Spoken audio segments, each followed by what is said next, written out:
خود کو اڑا لیا، اور یہ ایک اپنی نوعیت کا ایک عجیب و غریب واقعہ تھا جس میں 10 خواتین نے اپنے آپ کو اڑا لیا۔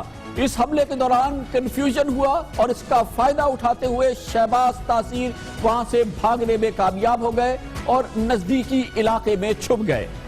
اس کے بعد شہباز تاثیر تحریک طالبان افغانستان کے ایک مقامی کمانڈر سے ملے، جس نے ان کو تصدیق کے بعد کچھ